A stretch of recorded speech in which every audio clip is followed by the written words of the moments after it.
बच्चे लोग कैसे हो आप सब। उम्मीद कर रही हूँ आप सभी बच्चे बहुत ही बढ़िया होंगे। सो मैं हूँ तान्या मुंजाल।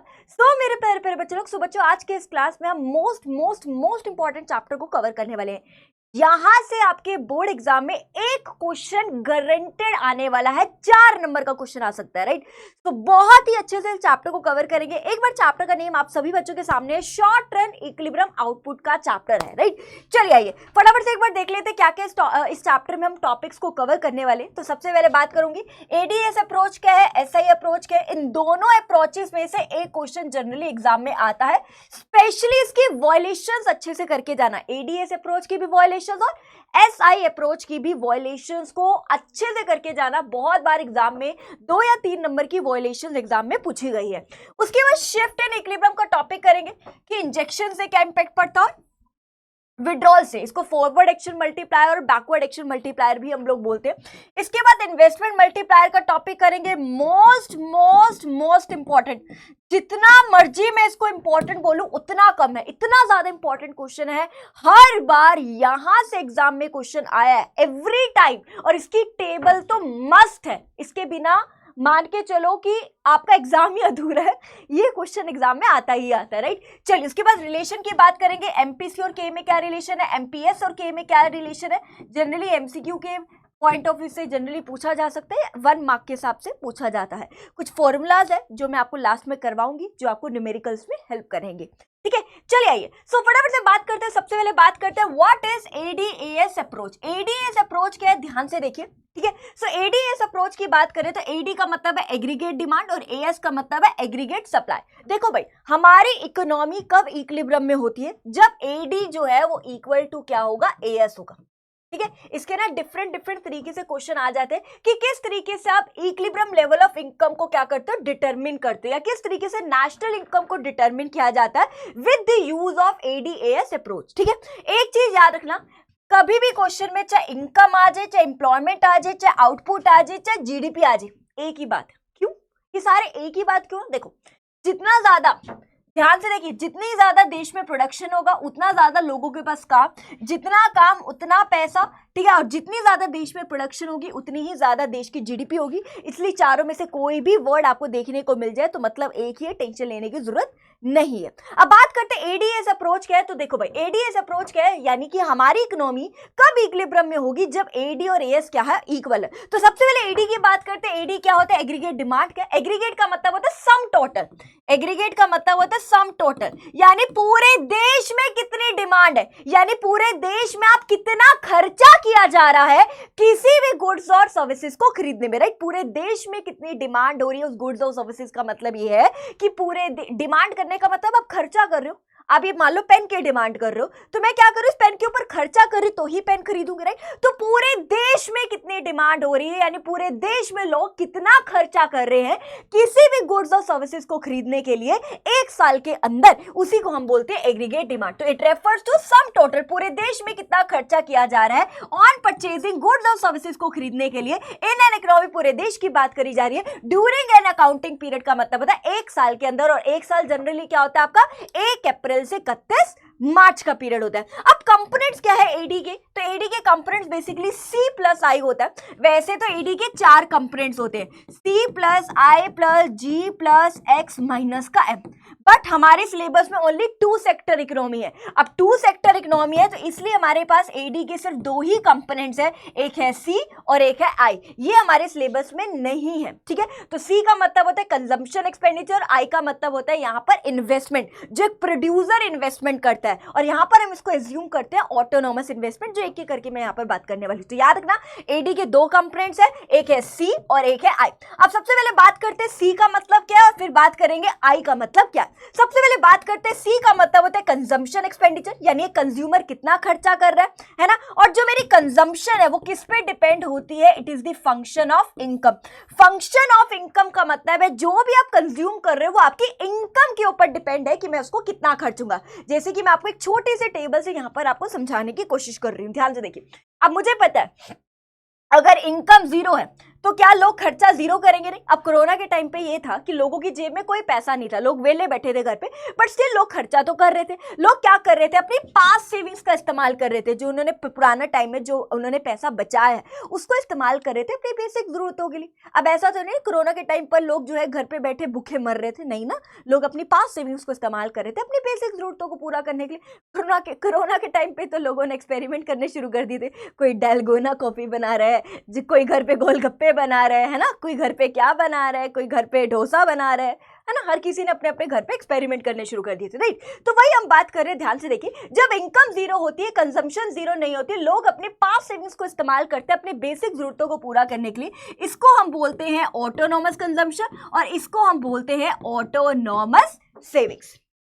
उसके बाद जैसे जैसे इनकम बढ़ती है लोगों की, तो लोगों के खर्चे भी बढ़ने लग जाते हैं, आप लोगों को पता है। अब लोगों की इनकम बढ़ेगी तो लोगों का लाइफस्टाइल बढ़ने लग जाता है, लोगों का स्टैंडर्ड ऑफ लिविंग बढ़ने लग जाता है, तो लोगों के खर्चे भी बढ़ने लग जाते हैं।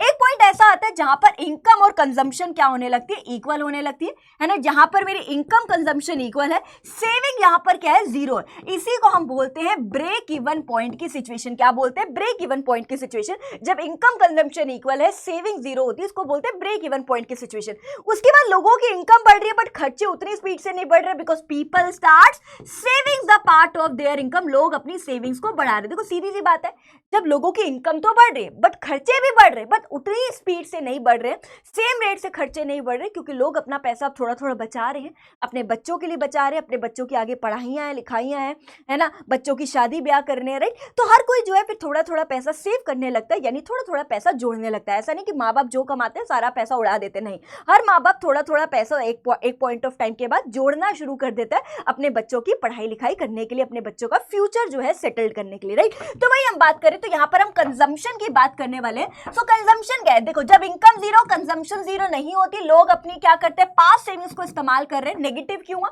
क्योंकि अपने पास्ट सेविंग्स इस्तेमाल करी तो सेविंग्स खत्म होगी ना, सेविंग उतनी ही कम हो जाएगी, राइट। तो इसलिए नेगेटिव यूज किया गया। तो लोग अपनी पास्ट सेविंग्स को इस्तेमाल कर रहे हैं अपने minimum survival level of consumption के लिए। इसी को हम लोग क्या बोलते हैं? ऑटोनॉमस कंजम्पशन बोलते हैं। उसके बाद जब मेरी इनकम बढ़ती है, मेरे खर्चे भी बढ़ रहे हैं। जब इनकम इंक्रीज होती है, खर्चे भी बढ़ रहे हैं। उसके बाद एक पर्टिकुलर पॉइंट ऑफ टाइम के बाद जब इनकम कंजम्पशन इक्वल होती है, सेविंग जीरो हो जाती है, और इसी को हम बोलते हैं ब्रेक इवन पॉइंट। इसके बाद जब मेरी इनकम कंजम्पशन इक्वल होती है, सेविंग यहां पर जीरो होती है, इसी सिचुएशन को हम बोलते हैं ब्रेक इवन पॉइंट की सिचुएशन। उसके बाद इनकम बढ़ती है तो कंजम्पशन उतनी स्पीड से नहीं बढ़ती, because people start saving the part of their income. After this, जब इनकम इंक्रीज होती है, consumption does not increase at same rate, consumption उतनी स्पीड से नहीं बढ़ती, because people start saving the part of their income. यहां clear हो गया? कंजम्पशन की बात कर ली।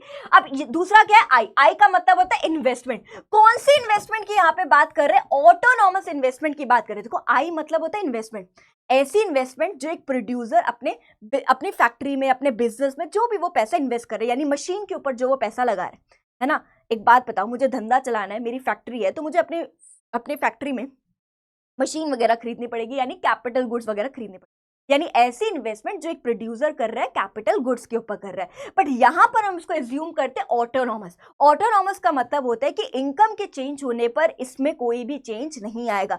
जो हमारे कीनेस जी थे, जिनके द्वारा ये थ्योरी वगैरह दी गई है, राइट, है ना, उन्होंने एज्यूम किया कि यहां पर जो हम इन्वेस्टमेंट लेंगे वो सिर्फ ऑटोनॉमस इन्वेस्टमेंट लेंगे। इसका रीजन यही था इसको लेने का कि बच्चों में कंफ्यूजन ना हो, समझने में कोई भी कंफ्यूजन ना हो। इसलिए यहां पर एज्यूम किया जा रहा है, ध्यान से कि टेबल से आपको अच्छे समझ आएगा कि इनकम के चेंज होने पर इस इन्वेस्टमेंट में हम कोई भी चेंज नहीं करेंगे। अगर इन्वेस्टमेंट में चेंज आ जाता तो बहुत ज्यादा कंफ्यूजन हो जाती है। इसलिए तो यहां पर एज्यूम किया जा रहा है कि इनकम में बदलाव आने की वजह से इन्वेस्टमेंट में कोई भी चेंज नहीं आएगा, इसलिए इसको बोला जाता है ऑटोनॉमस इन्वेस्टमेंट बोला जाता है। ठीक है, so it is a investment, ऐसी इन्वेस्टमेंट है जो एक फर्म या एक प्रोड्यूसर करता है, किस पे? कैपिटल गुड्स यानी मशीन वगैरह पे जो है वो खर्चा करता है। अब बहुत सारे बच्चों के दिमाग में एक क्वेश्चन जरूर आता है, देखो एक बात बताइए मैडम, अगर एज अ प्रोड्यूसर सोचो, मैं फैक्ट्री का मालिक हूं, बिल्कुल हूं, ठीक है, अगर मेरे पास ज्यादा पैसा आएगा तो मैं मशीनें भी तो ज्यादा खरीद पाऊंगी, तो मतलब मैं तो कैपिटल गुड्स पे ज्यादा इन्वेस्टमेंट कर सकती हूँ। तो यहाँ पे ऑटोनॉमस ही क्यों लिया गया? सो मैं वही आपको समझाने की कोशिश कर रही हूँ। ये कीनेस जी ने लिया था, ये उनकी थ्योरी है, उन्होंने इसलिए लिया ताकि कंफ्यूजन ना हो कंसेप्ट को समझने में, राइट। तो यहाँ पर एज्यूम किया जा रहा है सिर्फ, ठीक है, so it has been assumed only, ठीक है, ओके राइट। सो ऐसे इन्वेस्टमेंट है जो एक प्रोड्यूसर करता है कैपिटल गुड्स पे, उसको हम बोलते हैं यहाँ पर इन्वेस्टमेंट। तो यहाँ पे एज्यूम किया जा रहा है कि यहाँ पर जो भी इन्वेस्टमेंट है वो ऑटोनॉमस होगी, मतलब it does not affected with the change in income, यानी इनकम में चेंज आने की वजह से इस इन्वेस्टमेंट में कोई भी चेंज नहीं आएगा। इन्वेस्टमेंट क्लियर हो गया। अब देखो यहाँ पे अभी तक मैंने आपको एडी समझा दिया। एडी क्या है, एडी के दोनों कंपोनेंट्स हम लोगों ने यहाँ पे बात कर ली। अब आइए एग्रीगेट सप्लाई की बात करते हैं, यानी एएस की बात करते हैं। एग्रीगेट का मतलब होता है सम टोटल, सप्लाई मतलब सप्लाई करना, एग्रीगेट मतलब होता है सम टोटल, सम टोटल यानी पूरे देश में कितनी सप्लाई हो रही है, पूरे देश में एक प्रोड्यूसर कितनी सप्लाई कर रहा है गुड्स एंड सर्विसेज की एक साल के अंदर, उसी को हम लोग क्या बोलते हैं, एग्रीगेट सप्लाई। तो it refers to sum total, यानी पूरे देश में कितनी सप्लाई हो रही है गुड्स और सर्विसेज की जो एक प्रोड्यूसर प्रोड्यूस कर रहा है in a domestic territory of a country, का मतलब है हमारे देश में जो वो प्रोड्यूस कर रहा है ड्यूरिंग एन अकाउंटिंग पीरियड, का मतलब है एक साल के अंदर। और एक साल आपका कौन सा होता है, 1 अप्रैल से 31 मार्च होता है। यहां तक क्लियर है सभी बच्चों को। सो एग्रीगेट सप्लाई मतलब पूरे देश में कितनी सप्लाई हो रही है गुड्स एंड सर्विसेज की। अब एएस के क्या कंपोनेंट्स है फटाफट से देखिए। देखो बेटा एएस के क्या कंपोनेंट्स है, तो एएस जो है वो इक्वल टू वाई होता है। मैम इक्वल टू वाई होने का मतलब क्या है, ध्यान से देखिए। देखो वाई मतलब होता है इनकम, एएस का मतलब है एग्रीगेट सप्लाई। देखो जितना मेरे पास पैसा होगा उतना ही मैं अपने बिजनेस में इन्वेस्ट कर पाऊंगा, बिल्कुल, यानी जितना मैं इन्वेस्ट कर रहा हूं मतलब मैं उतना ही रॉ मटेरियल खरीद पाऊंगा, बिल्कुल सही। और जितना रॉ मटेरियल खरीद पाऊंगी उतनी ही प्रोडक्शन हो पाएगी, बिल्कुल हो पाएगी। और जितनी प्रोडक्शन करूंगी उतनी ही क्या हो पाएगी, सप्लाई हो पाएगी। यानी मेरी जो भी सप्लाई हो रही है देश के अंदर वो इनकम के ऊपर डिपेंड है, क्योंकि जितना पैसा उतना इन्वेस्ट कर पाऊंगी बिजनेस में, जितना इन्वेस्ट कर रही हूँ मतलब उतना रॉ मटेरियल खरीदी, जितना रॉ मटेरियल खरीदी उतनी प्रोडक्शन कर रही हूँ, जितनी प्रोडक्शन कर रही हूँ उतनी ही क्या कर रही हूँ, यहाँ पर सप्लाई कर रही हूँ। यहाँ तक क्लियर है सभी बच्चों को। So S is equal to Y होता है। बट हमें पता है इनकम का कुछ पोर्शन आप कंज्यूम करते हो, कुछ पोर्शन हम लोग क्या करते हैं, सेव करते हैं। तो क्या इस इनकम की जगह मैं सी प्लस एस लिख सकती हूं, तो क्या इस इनकम की जगह मैं सी प्लस एस लिख सकती हूँ, बिल्कुल लिख सकती हूँ, because income is equal to consumption plus savings होता है। तो इसकी जगह मैंने ये लिख दिया। तो यहीं से मेरे एएस के जो है दो कंपोनेंट यहाँ पे बन गए, एक बन गया सी और एक क्या बन गया एस। सी का मतलब क्या है आपको पता है, सी का मतलब कंजम्पशन एक्सपेंडिचर है ना, कि कितना खर्चा किया जा रहा है, और एस का मतलब यहाँ पर है सेविंग। ठीक है, तो सबसे पहले यहाँ पर आइए, तो सबसे पहले कंजम्पशन की बात करते हैं। So consumption is the function of income, यानी जो भी कंजम्पशन हो रही है वो मेरी इनकम पे डिपेंड है। कैसे, एक बार देख लीजिए, जब इनकम जीरो होती है कंजम्पशन जीरो नहीं होती। कोरोना के टाइम पर जब लोगों के पास कोई काम धंधे का साधन नहीं था, लोग घर पे बैठे थे, लोगों का सोर्स ऑफ इनकम जीरो था, बट फिर भी क्या लोगों ने खर्चे बंद कर दिए थे? नहीं, लोग खर्चा कर रहे थे, है ना। लोग क्या कर रहे थे, अपनी पास्ट सेविंग्स को इस्तेमाल कर रहे थे अपनी बेसिक जरूरतों को पूरा करने के लिए। इसको हम लोग बोलते हैं ऑटोनोमस कंजम्पशन, इसको हम बोलते हैं ऑटोनोमस सेविंग्स, इसको बोला जाता है। तो भैया जब इनकम जीरो कंजम्पशन जीरो नहीं है, लोग अपनी पास्ट सेविंग्स को इस्तेमाल कर रहे हैं अपनी बेसिक जरूरतों को पूरा करने के लिए, इसी को ऑटोनोमस कंजम्पशन जो है बोला जाता है। यहाँ तक क्लियर है, ये तो मैंने पहला पॉइंट करा दिया। उसके बाद जैसे जैसे इनकम बढ़ती है लोगों के जो है खर्चे भी बढ़ने लग जाते हैं, इनकम इंक्रीज होती है खर्चे भी बढ़ने लगते हैं। एक पॉइंट ऐसा आता है जब इनकम कंजम्पशन इक्वल होती है, सेविंग यहाँ पर जीरो होती है, इसी को हम क्या बोलते हैं, ब्रेक इवन पॉइंट की सिचुएशन। तो वही लिखा हुआ है। एक ऐसा पॉइंट आता है जब income is equal to consumption है, सेविंग यहाँ पे जीरो होती है, इसी को हम लोग क्या बोलते हैं, ब्रेक इवन पॉइंट। उसके बाद इनकम बढ़ती है, खर्चे उतनी स्पीड से नहीं बढ़ रहे, because people start saving the part of their income. When income increase होती है consumption does not increase at same rate, because people start saving the part of their income, क्योंकि लोग अपना पैसा बचाना शुरू कर रहे हैं। अब यहां पर बात करते हैं एस का मतलब क्या। देखो हमने सी की बात कर ली, हमने सी की बात कर ली सबसे पहले, अब हम बात करने वाले एस की। एस का मतलब होता है सेविंग्स। तो सेविंग्स क्या है, मेरी जो सेविंग्स है it is also the function of income, यानी मेरी सेविंग्स भी जो है इनकम के ऊपर क्या है, डिपेंडेंट है। कैसे, देखो जब इनकम जीरो होती है तो सेविंग यहां पर नेगेटिव होती है, राइट। क्यों नेगेटिव होती है, बिकॉज पीपल जो है अपनी पास्ट सेविंग्स को इस्तेमाल कर रहे हैं अपनी बेसिक जरूरतों को पूरा करने के लिए, और इसी को हम लोग क्या बोलते हैं, ऑटोनॉमस सेविंग्स बोलते हैं। क्या बोलते हैं, ऑटोनॉमस सेविंग। तो वही लिखा हुआ है, जब इनकम जीरो होती है तो सेविंग उस टाइम पर क्या होती है, नेगेटिव होती है, बिकॉज पीपल जो अपनी पास्ट सेविंग्स का इस्तेमाल कर रहे हैं for the minimum survival level of consumption, इसी को हम लोग क्या बोलते हैं, ऑटोनॉमस सेविंग्स बोलते हैं। ऑटोनॉमस सेविंग्स को माइनस एस बार से हम लोग डिनोट करते हैं। उसके बाद जब एक पॉइंट ऐसा आता है जब इनकम कंजम्पशन इक्वल हो जाती है, सेविंग यहां पर जीरो होती है, इसी को हम लोग बोलते हैं break even point. Income consumption equal है, सेविंग यहां पे जीरो है, इसको हम क्या बोलते हैं, ब्रेक इवन पॉइंट की सिचुएशन। उसके बाद इनकम बढ़ रही है तो एक पॉइंट ऐसा आता है कि मेरी सेविंग्स भी बढ़ने लग जाती है, because people start saving the part of their income. जब इनकम बढ़ती बढ़ती है तो सेविंग्स भी बढ़ने लग जाती है, बिकॉज पीपल स्टार्ट्स, देखो as people start savings are part of their income, क्योंकि लोग अपना पैसा बचाना जो है शुरू कर रहे हैं एक टाइम के बाद, क्योंकि हर किसी को होता है यार अपने बच्चों की पढ़ाई लिखाई फ्यूचर को सिक्योर करने के लिए एक पॉइंट के टाइम एक इंसान अपना पैसा बचाने लग जाता है, राइट। यहां तक क्लियर है। अब फटाफट से इसको टेबल और डायग्राम से यहां पर मैं आपको समझाने की कोशिश करती हूँ, ध्यान से देखिएगा। देखो एडीएस अप्रोच की बात करें, एडीएस अप्रोच, तो यानी यहां पर हमारी इकोनॉमी कब इक्विलिब्रियम में होगी, जब AD is equal to AS होगा, राइट। और एडी के दो कंपोनेंट्स क्या है, सी प्लस आई होता है, एएस जो है वो इक्वल टू वाई भी होता है और AS is equal to C plus S भी होता है, तो आपको जैसा ठीक लगे वैसा कर लेना।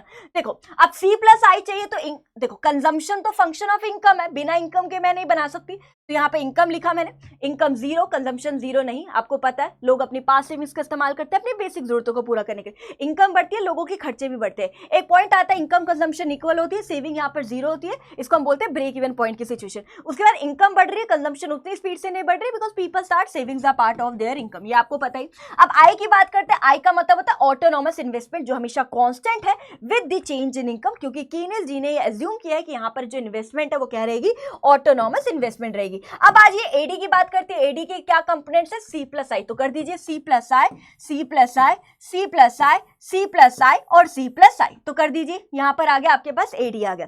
अब यहां पर फटाफट से एएस निकालते, एएस आप सी प्लस एस करके भी निकाल सकते हो, अगर आपको यहां पे मन है तो आप सेविंग्स बना के सी प्लस एस करके भी कर सकते हो, बट हमें पता है जब एएस इक्वल टू वाई है तो मैं सीधा वाई वाला ही चक लूंगी ना, तो यहां पर मैं सीधा अपना वाई वाला सीधा डिट्टो कॉपी पेस्ट यहां पे मार दूंगी, तो एएस इक्वल टू वाई भी होता है, राइट। देखिए अब मुझे क्या पता है हमारी इकोनॉमी कब इक्विलिब्रियम में होगी, हमारी इकोनॉमी कब इक्विलिब्रियम में होती है, जब AD is equal to AS, जो कि कहां पर है, यहां पर, तो यहां पर मेरी इकोनॉमी इक्विलिब्रियम में होगी, यानी जब मेरी इक्विलिब्रियम लेवल ऑफ इनकम कितनी आ रही है, कितनी इक्विलिब्रियम लेवल ऑफ इनकम कितनी आ रही है, 60 करोड़ आ रही है, क्योंकि जो भी डेटा है वो करोड़ में गिवन है, राइट। सो जब इक्विलिब्रियम लेवल ऑफ इनकम अगर बात करी जाए 60 करोड़ है ना, जब देश में नेशनल इनकम 60 करोड़ है, वहां पे मैं बोल सकती हूँ हमारी इकोनॉमी क्या है, इक्विलिब्रियम में है। अब इसी का डायग्राम समझते हैं, ध्यान से देखिए, आपको ये पता होगा ये y होता है और इसी को हम लोग क्या बोलते हैं, एएस बोलते हैं, यही y होता है, यही हमारे लिए एएस है, बिकॉज हमने ऑलरेडी बात करी AS is equal to y होता है, और मेरी इनकम इसी को हम लाइन ऑफ रेफरेंस भी बोल देते हैं, तो यही इनकम है, यही मेरी क्या होती है, एएस होती है, यहां तक क्लियर है। अब ये होती है एडी, एडी ऐसे बनती है, आप सभी को पता है, दिस इज योर एडी,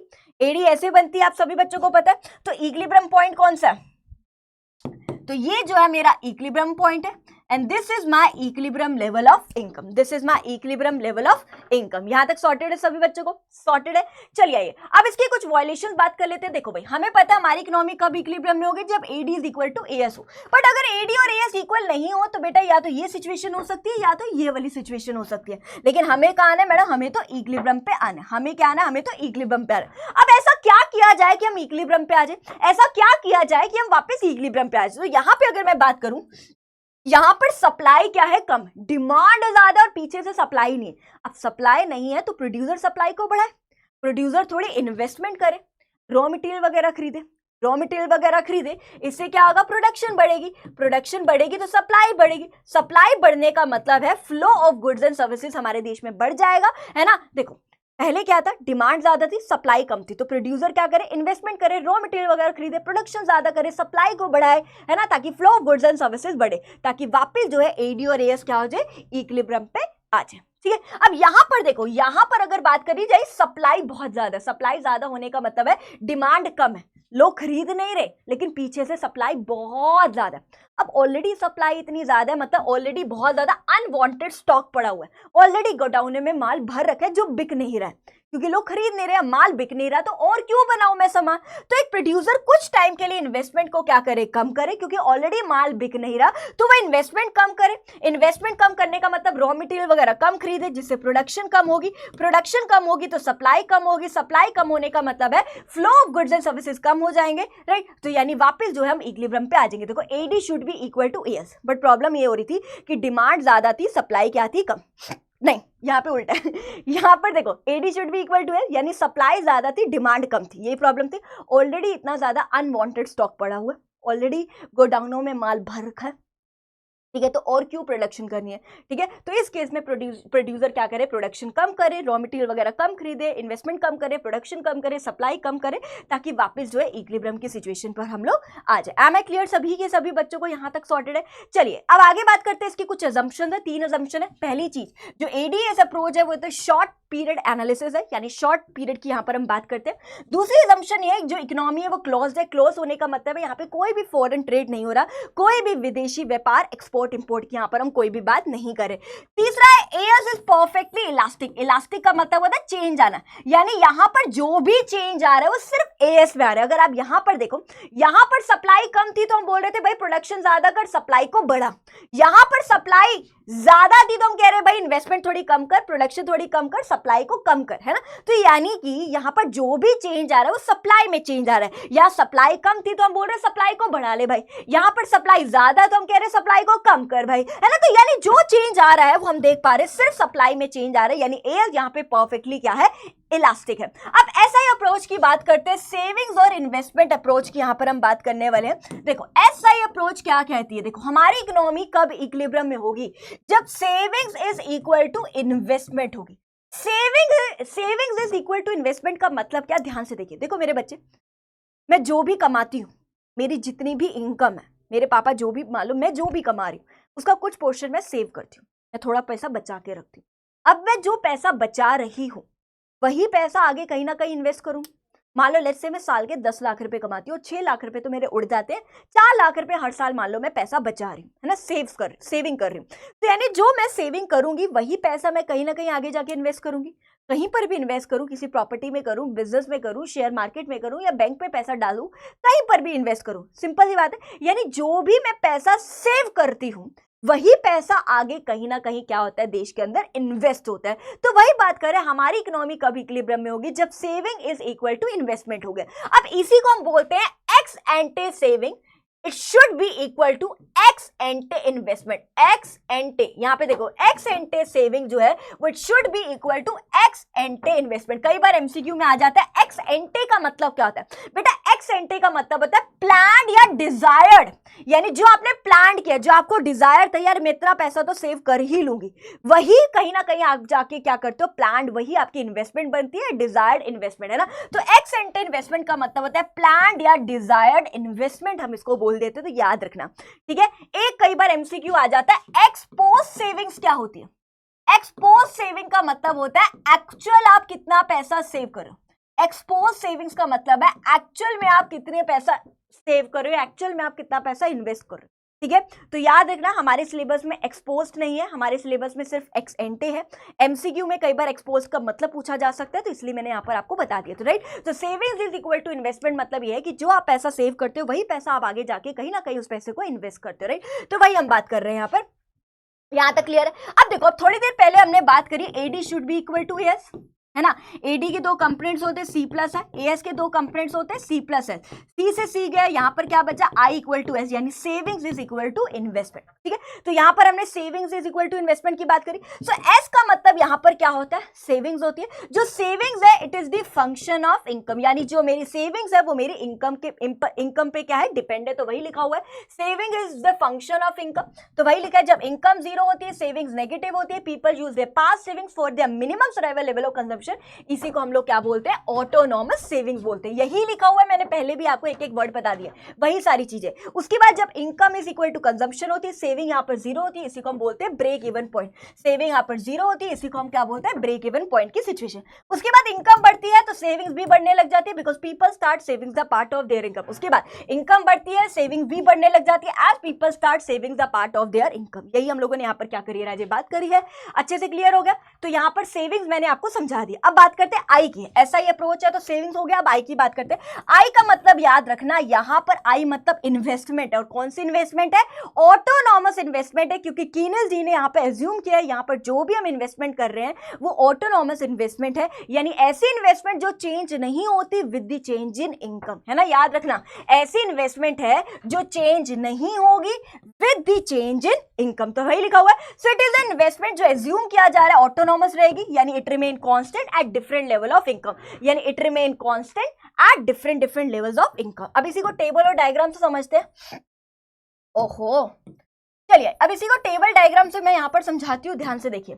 हमने क्या बात करें, एसआई अप्रोच यानी saving should be equal to investment होनी चाहिए। अब सेविंग्स को बनाने के लिए मुझे इनकम भी चाहिए, मुझे कंजम्पशन भी चाहिए, तो ही मैं सेविंग्स बना पाऊंगी। और उसके बाद आई है तो आई यहाँ पर ले लेंगे, ठीक है। उसके बाद हम कर देंगे कहाँ पे मेरी इकोनॉमी इक्विलिब्रियम में होगी, राइट, सीधी सी बात है। तो देख लीजिए, सबसे पहले इनकम जीरो, कंजम्पशन जीरो नहीं होगी, people use A past savings for the minimum survival level of consumption. वैसे ही यार है ना, इनकम जीरो होती है, कंजम्पशन जीरो नहीं होती, लोग अपनी पास्ट सेविंग्स को इस्तेमाल करते हैं अपनी बेसिक जरूरतों को पूरा करने के लिए। इनकम बढ़ती है बढ़ती है बढ़ती है बढ़ती है, वैसे ही लोगों के खर्चे भी बढ़ते हैं बढ़ते हैं बढ़ते हैं बढ़ते हैं, सिंपल सी बात है। यहाँ पर यहाँ पर सेविंग्स -10, यहाँ पे जब मेरी इनकम कंजम्पशन इक्वल होती है, सेविंग यहाँ पर जीरो होती है, इसी को ब्रेक इवन पॉइंट बोला जाता है। इनकम बढ़ रही है, कंजम्पशन उतनी स्पीड से नहीं बढ़ रही, because people start saving the part of their income, यही यहाँ पर लिखा हुआ है। और आई मतलब आपको पता है ऑटोनोमस इन्वेस्टमेंट होती है, जो हमेशा क्या रहती है, कॉन्स्टेंट रहती है with the change in income, ठीक है। अब कहां पे सेविंग्स और इन्वेस्टमेंट इक्वल है, वो यहां पर सेविंग्स और इन्वेस्टमेंट इक्वल है, यानी जब हमारी इक्विलिब्रियम लेवल ऑफ इनकम कितनी है, 60 करोड़ है, सब करोड़ में गिवन है, 60 करोड़ है, तो मैं यहां बोल सकती हूँ यहां पर इकोनॉमी क्या है, इक्विलिब्रियम की सिचुएशन पर है, बिकॉज यहां पर S is equal to I है। अब इसी को डायग्राम से समझते हैं, नीचे आपका इनकम आता है, यहां पर सेविंग्स और यहां पर आपकी इन्वेस्टमेंट रहेगी।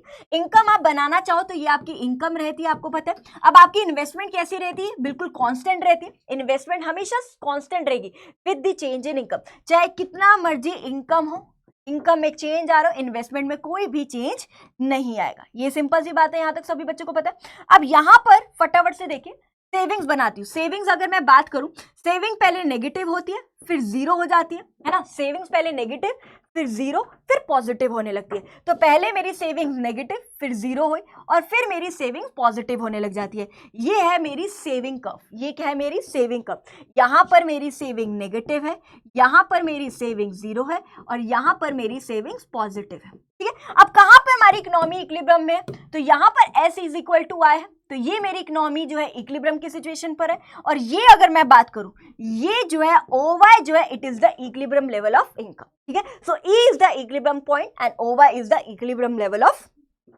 इनकम। यहां तक क्लियर है सभी बच्चों को, यहां तक सॉर्टेड है। अब इसकी भी वॉल्यूशन फटाफट से देख लीजिए क्या रहती है इसकी वॉल्यूशन। देखो भाई, हमारी इकोनॉमी कब इक्विलिब्रियम में होगी, जब हमें पता है S is equal to I होना चाहिए, राइट। हमें पता है हमारी इकोनॉमी कब इक्विलिब्रियम में रहती है, जब savings is equal to investment रहेगी। बट अगर savings is equal to not, मतलब सेविंग्स और इन्वेस्टमेंट इज नॉट इक्वल रहेगी, तो या तो ये वाली सिचुएशन हो सकती है या फिर मेरे बच्चे ये वाली सिचुएशन जो है हो सकती है, राइट। तो या तो ये वाली सिचुएशन हो सकती है या फिर ये वाली सिचुएशन होती है, लेकिन हमें तो इक्विलिब्रियम पे आना है, हमें तो दोनों में इक्वलिटी लानी है, यानी हमें तो इक्विलिब्रियम पे आना है, ठीक है जी। हमें सेविंग्स और इन्वेस्टमेंट इक्वल रखनी, लेकिन यहां पर क्या है, सेविंग ज्यादा है, इन्वेस्टमेंट कम है, सेविंग ज्यादा। सेविंग ज्यादा होने का मतलब है मैं पैसा बचा रही हूं, बचाने का मतलब खर्च कम कर रही हूं। सेविंग ज्यादा होने का मतलब मैं पैसा बचा रही हूं, बचाने का मतलब मैं खर्च कम रही हूं, यानी देश में डिमांड कम हो रही है।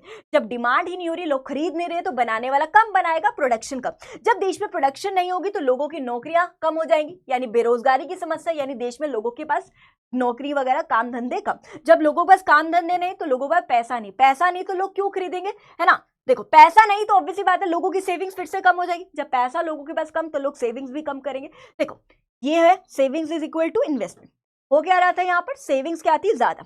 अब धीरे धीरे जब लोगों के पास पैसा कम तो सेविंग्स क्या होगी, कम। जब सेविंग्स कम कम कम कम कम कम कम, यानी वापस जो है हम इक्विलिब्रियम की सिचुएशन पर यहाँ पर आगे। मैं रिपीट करूँ, फटाफट से देख लीजिए। यहाँ पर सेविंग ज्यादा है, इन्वेस्टमेंट कम है, हमें क्या करना है, हमें इक्विलिब्रियम पे लेकर आना है, ठीक है। यानी दोनों इक्वल। सेविंग ज्यादा होने का मतलब है लोग क्या कर रहे हैं, खर्चा कम, खर्चा का मतलब डिमांड कम, डिमांड कम तो बनाने वाला कम बनाएगा, बनाने वाला कम तो लोगों की नौकरियां कम, नौकरियां कम तो पैसा कम, पैसा कम तो लोग सेविंग्स कम करेंगे, है ना। जो सेविंग्स पहले बहुत ज्यादा थी, धीरे धीरे लोगों की सेविंग्स कम, वापस इक्विलिब्रियम की सिचुएशन पर आ जाएंगे। अब यहाँ पर देखिए, यहाँ पर लोग इन्वेस्ट ज्यादा कर रहे हैं, यानी पैसा ज्यादा लगा रहे, खर्चा ज्यादा कर रहे, है ना। यानी सेविंग यहाँ पर लोग कम कर रहे, पैसा ज्यादा लगा रहे, यानी डिमांड लोग ज्यादा कर रहे, खरीद ज्यादा रहे तो बनाने वाला ज्यादा बनाएगा, बनाने वाला ज्यादा बनाएगा तो लोगों की नौकरियां ज्यादा, नौकरियां ज्यादा तो लोगों के पास पैसा ज्यादा, और अगर पैसा ज्यादा है तो लोग सेविंग्स भी क्या करेंगे, यहाँ पर ज्यादा करेंगे, ठीक है। देखो, हमें क्या पता है saving should be equal to investment, but यहाँ पे प्रॉब्लम क्या हो रही थी, सेविंग यहाँ पर क्या थी, कम थी। सेविंग यहाँ पर क्या थी, कम। अब धीरे धीरे क्या होने लगा, सेविंग्स बढ़ने लगी बढ़ने लगी बढ़ने लगी बढ़ने लगी बढ़ने लगी, तो वापस जो हम इक्विलिब्रियम की सिचुएशन पर आ गए, यानी saving is equal to investment होगी, राइट। यहाँ तक क्लियर। अब यहाँ पर मैं आपको कुछ इंजेक्शन और विड्रॉल का बता रही हूँ। देखो, इंजेक्शन का मतलब क्या है, इंजेक्शन का मतलब है कुछ अच्छी चीज हो रही है, मतलब अच्छा है, अच्छा होने का मतलब है कि देश में प्रोडक्शन ज्यादा हो रही है, लोगों की डिमांड ज्यादा है, वो वाली सिचुएशन, राइट। इंजेक्शन मतलब देश में एक पॉजिटिव सिचुएशन है, लोग खरीद बहुत ज्यादा रहे, देश में प्रोडक्शन बहुत ज्यादा हो रही है, वो वाली बात हम यहाँ पे बात कर रहे हैं। इंजेक्शन को ही हम फॉरवर्ड एक्शन मल्टीप्लायर भी हम लोग बोल देते हैं, राइट। अब है विड्रॉल। विड्रॉल का मतलब नाम से पता चल रहा है कुछ नेगेटिव सा वर्ड है, विड्रॉ करना, इसी को हम लीकेजेस भी बोल देते हैं। विड्रॉल करने का मतलब है देश में प्रोडक्शन कम हो रही है, देश में लोगों की डिमांड क्या हो रही है, कम हो रही है। इसी को हम लोग, अब डिमांड कम है, प्रोडक्शन कम है, तो इसलिए हम इसको बोल देते हैं बैकवर्ड एक्शन मल्टीप्लायर, जो हम इसको बोल देते हैं। तो कंफ्यूज नहीं होने का। देखो अब ये पता है ये आपके लिए y होती है, ये आपके लिए as है, ये आपके लिए ad है, ये आपके लिए इक्विलिब्रियम पॉइंट है, and this is your equilibrium level of income. अब देश में अगर इंजेक्शन है, इंजेक्शन होने का मतलब है लोगों की डिमांड क्या है, ज्यादा है। जब लोगों की डिमांड ज्यादा होगी, ठीक है। अब न्यू इक्विलिब्रियम पॉइंट क्या है, यहां पर है, this is your new equilibrium point, because यहाँ पे AD is equal to AS है। तो अब ये आपका क्या है, new equilibrium level of income, जो कि क्या हो रहा है, बढ़ रहा है। तो अगर आप देख पा रहे हो जब लोगों की डिमांड ज्यादा होगी तो बनाने वाला प्रोडक्शन ज्यादा करेगा, यानी आउटपुट ज्यादा प्रोड्यूस होगा। प्रोडक्शन ज्यादा होगी तो लोगों की नौकरियां ज्यादा, नौकरियां ज्यादा तो लोगों का पैसा ज्यादा, और प्रोडक्शन ज्यादा तो देश का GDP भी ज्यादा। तो मैंने आपको पहले भी बताया था, income, output, employment, GDP one of the same thing है। जितनी ज्यादा प्रोडक्शन उतना लोगों के पास काम, जितना काम उतना पैसा, और जितनी प्रोडक्शन उतना ही ज्यादा देश का क्या होता है, यहाँ पे GDP होता है। यहाँ तक क्लियर है। तो जब इंजेक्शन की सिचुएशन है, डिमांड ज्यादा, ये आपका न्यू इक्विलिब्रियम पॉइंट है, और जो आपकी new equilibrium level of income, output, employment, GDP है, वो क्या हो रही है, बढ़ रही है। यानी इसलिए हम इसको बोलते हैं फॉरवर्ड एक्शन मल्टीप्लायर, क्योंकि फॉरवर्ड आगे की तरफ बढ़ रहा है ना, तो इसको हम बोल देते हैं फॉरवर्ड एक्शन मल्टीप्लायर। अब आगे बात करते हैं, ध्यान से देखिए, विड्रॉल या लीकेजेस होने का मतलब है लोगों की डिमांड यहां पर क्या हो रही है, कम हो रही है। जब लोगों की डिमांड क्या हो रही है, कम हो रही है, तो ये आपका न्यू इक्विलिब्रियम पॉइंट है, ये आपकी एज, ये आपकी AD, this is my new equilibrium point, ठीक है। ये आपका new equilibrium level of income, output, employment, GDP कम हो रहा है, क्योंकि डिमांड कम होने का मतलब है कि लोग खरीद नहीं रहे तो बनाने वाला बनाएगा कम, प्रोडक्शन कम तो लोगों के पास नौकरियां कम, नौकरियां कम तो पैसा कम, और अगर प्रोडक्शन कम तो देश का GDP भी जनरली क्या हो जाता है, कम हो जाता है, राइट। तो ये पीछे की तरफ जा रहा है, तो इसलिए हम इसको बोलते हैं बैकवर्ड एक्शन मल्टीप्लायर भी बोल देते हैं। So this is also known as backward action multiplier. यहां तक सॉर्टेड है सभी बच्चों को। अब most important topic for a board exam, यहां से गारंटेड क्वेश्चन देखने को मिल रहा है। CUT के लिए भी काफी ज्यादा इंपॉर्टेंट टॉपिक है, एग्जाम में आया हुआ है CUT के भी, प्लस यहां से आपके बोर्ड एग्जाम में क्वेश्चन आता है इन्वेस्टमेंट मल्टीप्लायर बताइए with the help of N illustration. या कई बार आप लोगों को इलस्ट्रेशन गिवन होती है और उसको बोलते हैं एक्सप्लेन करिए। कुछ भी किसी भी तरीके से क्वेश्चन पूछा जा सकता है। ये जो आप टेबल देख पा रहे हो, ये जो इलस्ट्रेशन देख रहे हो ना, इसको घोल कर पी जाना, most important question for your exam. अब बात करते हैं what is investment multiplier. Investment multiplier के बहुत सारे नेम है, इसको हम केनीशियन मल्टीप्लायर भी बोलते हैं। क्यों बोलते हैं? बिकॉज ये जो कंसेप्ट है, ये जो थ्योरी है, वो केनीशियन जी के द्वारा दिया गया है, जिसको हम शॉर्ट फॉर्म में केनेस जी भी बोलते थे। इनके द्वारा दिया गया है, तो उन्हीं के नाम पर पड़ा। जैसे न्यूटन लॉ जो है वो न्यूटन जी के द्वारा दिया गया था, राइट। वैसे ही राजी ये जो मल्टीप्लायर का कंसेप्ट है वो केनीशियन जी के द्वारा दिया गया था, इसलिए हम इसको केनीशियन मल्टीप्लायर भी बोलते थे, या आउटपुट मल्टीप्लायर भी हम इसको बोल देते। तो इसके अदर नेम्स अच्छे से कर लेना। अब बात करते हैं इन्वेस्टमेंट मल्टीप्लायर क्या। देखो, मल्टीप्लायर का मतलब होता है गुना। मैथ्स में हम करते हैं ना गुणा, है ना। तो इन्वेस्टमेंट मल्टीप्लायर का मतलब है कि जो भी मेरे देश की सरकार हमारे देश में पैसा इन्वेस्ट कर रही है, जो भी हमारे देश की सरकार देश के ऊपर पैसा इन्वेस्ट करती है ना, बहुत सारा पैसा देश के ऊपर इन्वेस्ट करती है, road, railway, dam, school, bridges, अस्पताल बनाती है, बहुत सारा पैसा देश के ऊपर खर्चा करती है, बहुत सारा पैसा देश के ऊपर इन्वेस्ट करती है। ये तो जो भी हमारे देश की सरकार देश के ऊपर पैसा इन्वेस्ट कर रही है, उससे कितने गुना देश में इनकम का जनरेशन होता है, उसी को हम लोग बोलते हैं इन्वेस्टमेंट मल्टीप्लायर। ध्यान से देखिए, जो भी हमारे देश की सरकार देश में पैसा इन्वेस्ट कर रही है, उससे कितने गुना, कितने मल्टीपल टाइम्स, कितने गुना देश में इनकम का जनरेशन होता है, उसी को हम लोग यहां पर बोलते हैं इन्वेस्टमेंट मल्टीप्लायर। तो फॉर्मूला देख लीजिए इन्वेस्टमेंट मल्टीप्लायर का। के का मतलब होता है यहां पे मल्टीप्लायर। तो देखो, जो भी हमारे देश की सरकार देश में पैसा इन्वेस्ट कर रही है, उससे कितने गुना देश में इनकम का जनरेशन होता है, इसलिए हम इसको बोलते हैं इन्वेस्टमेंट मल्टीप्लायर। सो डेफिनेशन देख लेते हैं। इन्वेस्टमेंट मल्टीप्लायर का मतलब है कि इनकम में कितना चेंज आ रहा है due to change in investment, है ना। सो रेफर्स टू चेंज आना इनकम में due to change in investment, यानी इन्वेस्टमेंट में चेंज आने की वजह से इनकम में कितना चेंज आ रहा है। यानी कहने का मतलब है जो देश की सरकार देश में पैसा इन्वेस्ट कर रही है, उससे कितने गुना देश में इनकम का जनरेशन होता है, उसी को हम बोलते हैं इन्वेस्टमेंट मल्टीप्लायर। तो के का मतलब मल्टीप्लायर, चेंज इन वाई का मतलब है यहाँ पे चेंज इन इनकम या आउटपुट, चेंज इन आई का मतलब है यहाँ पे चेंज इन इन्वेस्टमेंट। यहाँ पे ट्राइंगल का मतलब है चेंज आना। ठीक है। सो इन्वेस्टमेंट में जो भी मेरे देश की सरकार देश पे पैसा इन्वेस्ट कर रही है उससे कितने गुना देश में इनकम का जनरेशन हो रहा है। मैं क्लियर सभी बच्चों को। अब इन्वेस्टमेंट मल्टीप्लाई के राजे एक ये फॉर्मूला तो करना ही है, प्लस ये अच्छे से करके जाइएगा। ये दो और फॉर्मूला है इसके। फॉर्मूला के एक बार ध्यान से देखिए, के का फॉर्मूला है 1 डिवाइडेड बाय में 1 माइनस एमपीसी, या इसी फॉर्मूले को हम 1 डिवाइडेड बाय में एमपीएस भी बोल देते हैं। तो ये अच्छे से करके जाना। ये इसके कुछ दो और फॉर्मूलेज है जो हम यहाँ पे बात करें। अब इसी को मैं आपको यहाँ पर टेबल के थ्रू समझाती हूँ, आपको और अच्छे से यहाँ पर क्लियर हो जाएगा। तो ध्यान से देखिए, देखो मेरे देश की सरकार ने देश में कितना पैसा लगाया, सरकार ने कितना पैसा देश में लगाया, 100 करोड़ पे देश पे पैसा लगाया, है ना। और एमपीसी है 0.5, एमपीसी 0.5 होने का मतलब है देश में कंजम्पशन कितनी हो रही है, 50% हो रही है।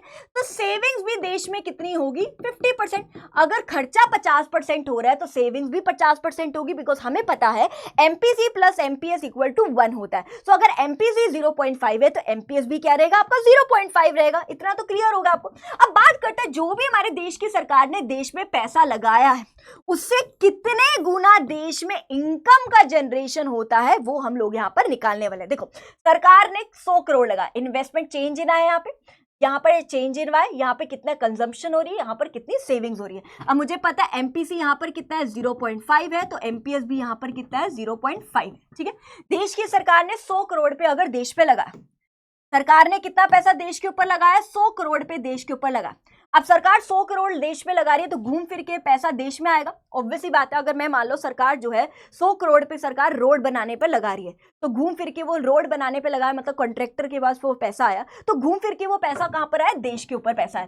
अब जब देश के ऊपर पैसा आया, देश के पास जब पैसा आया तो उसका 50% जो है क्या किया जा रहा है, खर्चा किया जा रहा है, और 50% यहां पर क्या किया जा रहा है, सेविंग्स की जा रही है। यही बोला ना, बिकॉज एमपीसी 0.5 है, एमपीएस 0.5 है, तो 50% कंज्यूम किया जा रहा है, 50% यहां पर क्या किया जा रहा है, सेव। अब जो मेरे लिए खर्चा है, जो 50 करोड़ पे अगर मैं बात करूं, जो मेरे लिए खर्चा है वो सामने वाले के लिए इनकम है। मेरे लिए खर्चा है, मैं पैसा दे रही हूं, लेकिन किसी के पास तो पैसा आ रहा है, उसके लिए इनकम है। तो जो मेरे लिए खर्चा है वो किसी ना किसी के लिए यहां पर इनकम है। तो फिर से देश में कितना पैसा आया, 50 करोड़ पे आया, जिसका 50% लोग खर्च रहे और 50% लोग क्या कर रहे, बचा रहे। मेरे लिए वो 25 करोड़ पे खर्चा है, लेकिन किसी ना किसी के पास तो पैसा है, तो घूम फिर के देश में कितना पैसा आ गया, 25 करोड़ आ गया, जिसका आधा लोग खर्च रहे हैं और आधा लोग क्या कर रहे हैं, बचा रहे हैं। अब बात करते हैं ये कंसेप्ट कब तक चलेगा, कब तक चलेगा, कब तक चलेगा। बहुत सारे बच्चे बोलेंगे मैम यहाँ पे 0.5 ही क्यों लिए, ये एज्यूम किया गया है बेटा, कुछ भी हो सकता है, 0.8 0.2 भी हो सकता है, तो उसके हिसाब से कैलकुलेशन चेंज हो जाती है आपकी, है ना। तो बस आपको 100 का 50%, यहाँ पे 50 हुआ और यहाँ पे भी 50 हुआ, वो तो 50-50 हो गया ना, इसलिए। अब बात करते हैं यहाँ पर कि भाई जो देश की सरकार देश पे 100 करोड़ लगा रही है उससे कितने गुना देश में इनकम का जनरेशन, यहाँ पे आप 200 करोड़ देख रहे हो तो वो कैसा है ना, कितने गुना देश में इनकम का जनरेशन आता है, वो मैं आपको यहाँ पर कैलकुलेट करके दिखाती हूँ। देखो भाई, अब हमें पता है इन्वेस्टमेंट मल्टीप्लायर का फॉर्मूला है change in Y divided by में चेंज इन आई। सरकार ने देश पर जो है 100 करोड़ पे लगा और कितने गुना देश में इनकम जनरेट हो रही है वो तो मुझे निकालना है। अब यहां गुना निकाल देते, गुना पता चल जाएगा तो पता चल जाएगा देश में कितनी इनकम जनरेट हो रही है, राइट। सो गुना कैसे निकालूं, ये के कैसे निकालूं। सो देखो, अब के निकालने का एक ये फॉर्मूला भी होता है, ये वाला फॉर्मूला भी होता है, बिल्कुल होता है। और हमने अभी बात करी थी ना के निकालने का, ये वाला फॉर्मूला भी होता है, वहां लिखा हुआ है ना। सो यहाँ पर एमपीसी मेरे पास कितना गिवन है, 0.5 गिवन है। 0.5 माइनस कर दीजिए, यहाँ पर 0.5 बचा, बिल्कुल बचा, ठीक है। 1 पॉइंट हटा दीजिए, ऊपर चढ़ गया 10, यहां पर आंसर कितना आ गया, 2 आ गया, है ना। यानी देश में 2 गुना, 2 टाइम्स देश में इनकम जनरेट हो रही है, राइट। सो देश में 2 गुना इनकम जनरेशन हो रहा है, 2 गुना, 2 टाइम्स देश में इनकम का जनरेशन हो रहा है। तो इसको मल्टीप्लाई कर दीजिए, यानी 200 करोड़ देश में इनकम जो है जनरेट हो रही है। यही हम लोगों ने यहाँ पे बात करी है कि देश की सरकार देश पे 100 करोड़ पे लगा रही है, उससे 2 गुना देश में इनकम का जनरेट हो रहा है, जिसका आधा 50% लोग कंज्यूम कर रहे हैं और आधा क्या कर रहे हैं, लोग सेव कर रहे हैं। बिकॉज 0.5 गिवन है एमपीसी और एमपीएस, राइट। तो इस तरीके से हमने इन्वेस्टमेंट मल्टीप्लायर का टॉपिक यहां पे बात करी है कि जो भी देश की सरकार देश पे पैसा लगा रही है से कितने गुना देश में इनकम का जनरेशन हो रहा है, इसी को हम लोग यहाँ पे क्या बोलते हैं, इन्वेस्टमेंट मल्टीप्लायर बोलते हैं। यह अच्छे से क्लियर हो गया। हमेशा याद रखना, देश की सरकार ने जो पैसा लगाया घूम फिर के वही पैसा आ रहा है देश में, ठीक है, जिसका आधा लोग खर्च रहे हैं, आधा लोग बचा रहे हैं। जो आधा खर्च रहे हैं उसके लिए खर्चा, लेकिन किसी ना किसी के लिए इनकम है, तो देश में फिर से पैसा आ गया लोगों के पास, राइट। सो फिर से जब लोगों के पास पैसा आ रहा है तो लोग उसका आधा खर्च रहे, आधा क्या कर रहे, बचा रहे। अब जो आधा खर्च रहे मेरे लिए खर्चा, लेकिन सामने वाले के लिए इनकम है, फिर से देश में पैसा आ गया, और इसका भी आधा आधा लोग खर्च रहे, आधा लोग बचा रहे, यही चल रहा है। ये प्रोसेस कब तक चलेगा? जब तक चलेगा जो हम लोगों ने यहाँ पर देखा है कि जो भी देश की सरकार ने पैसा लगाया उससे 2 गुना जो है देश में क्या हो रहा है, इनकम का जनरेशन यहाँ पर हो रहा है। Am I clear? यहां तक सब बच्चों को क्लियर है? सो यहां पर प्लीज स्क्रीनशॉट ले लीजिएगा। यहां पर मैंने बहुत अच्छे से एक्सप्लेनेशन भी दी है, जो आपको समझाया वही यहां पर लिखा हुआ है। अब यहां पर एक बार फटाफट से ये देख लीजिए, देखो जो भी देश की सरकार ने पैसा लगाया, जो भी देश की सरकार ने पैसा लगाया, घूम फिर के वही पैसा देश में आ रहा है, उतनी ही इनकम जनरेट हो रही है, जिसका लोग आधा क्या कर रहे हैं, खर्च रहे, आधा लोग क्या कर रहे हैं, बचा रहे। जो खर्च रहे उसके लिए खर्चा, लेकिन किसी ना किसी के लिए इनकम है, फिर से देश में क्या आ रही है, इनकम का जनरेशन हो रहा है। तो इस तरीके से यहां पर फ्लो चलता है, इस तरीके से हम लोगों ने यहां पर बात करी है। Am I clear? सभी के सभी बच्चों को यहां तक टॉपिक अच्छे समझ आ गया। अब ये अच्छे से कर लेना, एमसीक्यूज के लिए काफी इंपॉर्टेंट रहता है कि एमपीसी और के में क्या रिलेशन है और एमपीएस और के में क्या रिलेशन है। तो याद रखना, एमपीसी और के बीच में एक पॉजिटिव रिलेशन रहता है और एमपीएस और के बीच में एक नेगेटिव रिलेशन रहता है। एमसीक्यू के लिए आ सकता है। मतलब क्या हुआ? पॉजिटिव का मतलब ये है, ध्यान से देखिए, अगर एमपीसी बढ़ता है तो के भी बढ़ेगा और अगर एमपीसी कम होगा तो के भी यहां पर कम हो जाएगा। और नेगेटिव का मतलब यहां पर यह है कि अगर एमपीसी बढ़ेगा तो के यहां पर कम हो जाएगा और अगर एमपीसी यहां पर कम हो जाएगा तो के यहां पर बढ़ जाएगा। तो याद रखना, यहां पे नेगेटिव रिलेशन देखने को मिलता है, यहां पर पॉजिटिव रिलेशन देखने को मिलता है। एमसीक्यू के लिए अच्छे से करके जाइएगा। इसके अलावा मुझे एक छोटी सी चीज ये बतानी है, जो भी आपका इन्वेस्टमेंट मल्टीप्लायर है, याद रखना वो आपका 1 और इंफिनिटी के बीच में लाई करता है। 1 और इंफिनिटी का मतलब यह है कि जो भी देश की सरकार पैसा लगाएगी उतना पैसा तो आएगा ही, मतलब 100 करोड़ लगाए हैं देश में तो 100 करोड़ तो आएंगे ना, उससे कितने भी गुना देश में इनकम का जनरेशन होता है। तो याद रखना, आपका इन्वेस्टमेंट मल्टीप्लायर जो है 1 और इंफिनिटी के बीच में लाई करता है, यानी देश की सरकार जो पैसा लगा रही उतना तो रहेगा ही देश में, प्लस पता नहीं उससे कितने भी गुना जो है इंफिनिटी तक कितने भी गुना जो है देश में इनकम का जनरेशन रहता है। ये आपके एमसीक्यू के लिए काफी ज्यादा इंपॉर्टेंट है। लास्ट में हम कुछ फॉर्मूले आपको रिवाइज करा रही हूँ, ये अच्छे से देख लीजिए, आपके लिए प्रॉपर फॉर्मूलेज लेके आई हूं जो आपको न्यूमेरिकल में बहुत ज्यादा हेल्प करेंगे। सबसे पहले देखिए, इनकम का कुछ पोर्शन कंज्यूम करते हैं, कुछ पोर्शन सेव। एडी का 2 कंपोनेंट से C plus I, AD is equal AS is equal to Y होता है। वाई का मतलब क्या होता है? C plus S. तो यहां पर वाई की जगह मैं यहां पर सी प्लस एस लिख सकती हूँ, तो AS is equal to C plus S. APC जो लास्ट वाले चैप्टर में था, एपीसी का फॉर्मूला है सी डिवाइडेड बाय में वाई, एपीएस का एस डिवाइडेड बाय में वाई, एमपीसी का फॉर्मूला है change in C divided by में चेंज इन वाई, एमपीएस का फॉर्मूला है change in S divided by में change in Y. APC plus APS equal to 1 होता है, MPC plus MPS equal to 1 होता है। ये देख लीजिए, कंजम्पशन फंक्शन की ये इक्वेशन होती है, सेविंग फंक्शन की ये इक्वेशन होती है, ठीक है। AD is equal to AS भी होता है, याद रखना, S is equal to I होता है। इन्वेस्टमेंट मल्टीप्लायर की जो अभी लास्ट में आपको 3 फॉर्मुलेज कराए हैं, ये अच्छे से करके जाइएगा। ये फॉर्मुलेज अच्छे से स्क्रीनशॉट ले लीजिए, ठीक है, इस चैप्टर्स के न्यूमेरिकल फिर अच्छे से जाके घर पे प्रैक्टिस करना। यहीं पर हम चैप्टर को ओवर कर रहे हैं। बहुत सारे बच्चे बोलेंगे मैम न्यूमेरिकल्स की प्रैक्टिस यहाँ पर नहीं कराई है। बेटा मैंने ना एक फुल फ्लेज यहाँ पर एक, ये तो मैंने आपको बहुत अच्छे से शॉर्ट टाइम में एक रिवीजन करवाने की कोशिश करी है। एक बढ़िया से जो है मैंने एक वीडियो डाली हुई है, आप यूट्यूब पे चेक करिए, वीसी गुरुकुल पर ही, कॉमर्स बाय वीसी गुरुकुल पे, जहाँ पे बहुत ज़्यादा डिटेल्ड वन शॉट आप लोगों के लिए गए हुए हैं, जिसमें मैंने 3 चैप्टर्स आपको एक साथ कराए हैं। आपको लग रहा होगा लंबी वीडियो, बट एक्चुअल में उसमें 3 चैप्टर्स हैं और बहुत सारे A to Z क्वेश्चंस की वहां पे मैंने प्रैक्टिस कराई है। प्लीज आप एक बार आप उसको जरूर देख लेना, आपकी क्वेश्चंस की प्रैक्टिस वहां से हो जाएगी। तो thank you so much. I hope आपको आज की क्लास बहुत अच्छे से क्लियर होगी।